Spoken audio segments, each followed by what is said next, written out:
if you can't talk about sex, you should not be having sex with a new partner. Like it or not, Genevieve and I both agree that if you cannot talk about sex, you should not be having sex in a new relationship. Let us explain. We're going to break this down and make it a lot of fun. But first, I want to introduce us. My name is Heather Drury. I am a science-based certified dating and relationship coach.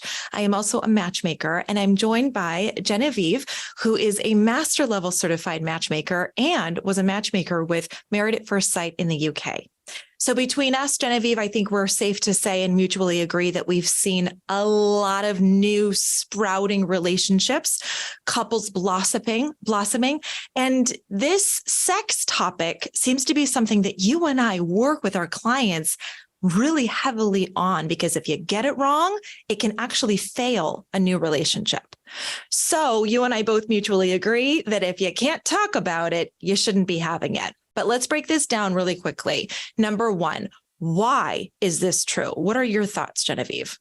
Well, I think it's really interesting. In the 30 years that I've been matchmaking and coaching clients, singles and couples, one of the things that things always boil down to one of 5 areas in a relationship, and sex and intimacy is one of those big areas. It's the first thing that people worry about. It's the first thing that goes wrong.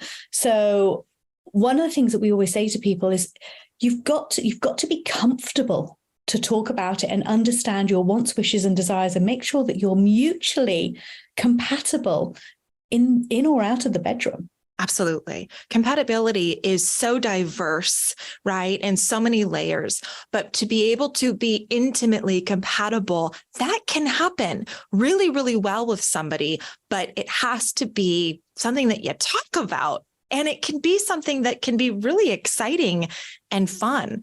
So one of the things that I love to say to my clients is, why is this true? Why is this important? It's because to be able to communicate your needs and wants and the things that you like, it actually has a lasting effect on you just in all areas of the relationship, not just sex. It's not just about sex. It isn't. It's about the intimacy. And I think sometimes people misconstrue sex and intimacy because they're entwined, but they're also very different as well. Absolutely. Yeah. So let's go into part 2. How should you talk about sex before you have sex? Well, let's face it, you're not just there as friends, you're there because you want a romantic relationship. So I think one of the easiest things to do is if you're finding that you're getting more physical and more intimate with somebody, is say, before we go there, let's just have a chat about what our wants, wishes, and desires are. Let's make sure that we're aligned and we like the same things before we start exploring them. It really is that simple. And if you feel a little bit shy about it, say to your partner, I'm feeling a little bit shy about talking about this. It's all about being vulnerable in the moment. And that vulnerability is very endearing. And it will tell you a lot about your partner, how your partner responds to you as well when you talk about that. Do they completely clam up? Are they, yay, let's talk about it. This is exciting.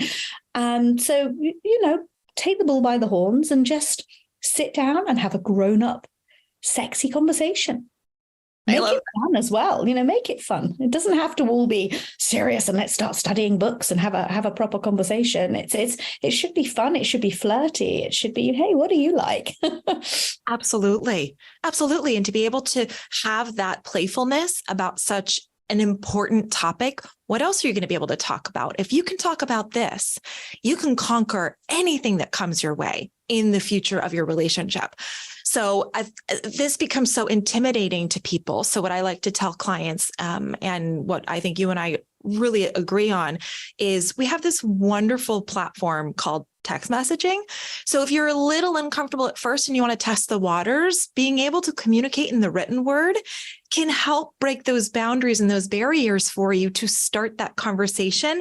And it might unlock a part of you didn't even know was in there waiting to get out and have a lot of fun and explore your own personal levels of intimacy. So I love that playfulness. I think that's beautiful. It's so important. And I mean, I remember one client once saying to me, hey, we send each other songs and all of this stuff all the time. And I said, well, why don't you send her the song, hey, let's talk about sex, baby? There you go. How cute. And they said it just broke the ice totally. It's like, have you got something to say to me kind of thing? Yes. Well, and that's my final question that I think is so important to look for. You just said break the ice, right? Yeah. And so let's say that you have, all right, fine, I'm going to do it. I'm going to listen to these crazy ladies that are talking about sex, and I'm going to break the ice and start the conversation.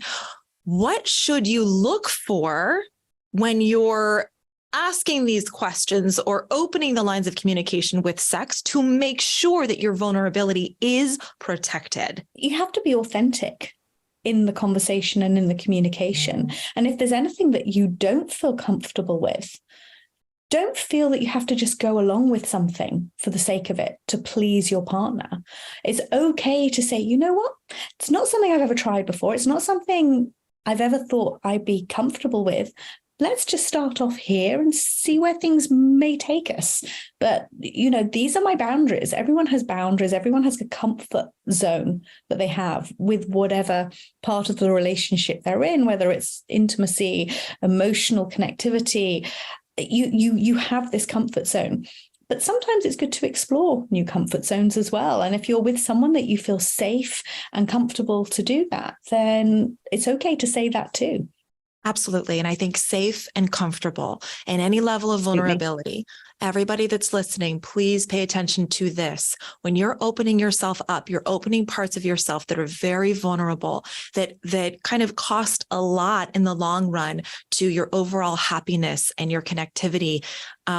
Make sure that it's the right person. They receive you well. They respond. They don't say, ew, when you open up. They lean into it and ask questions and really pay attention when you're testing the waters of intimacy.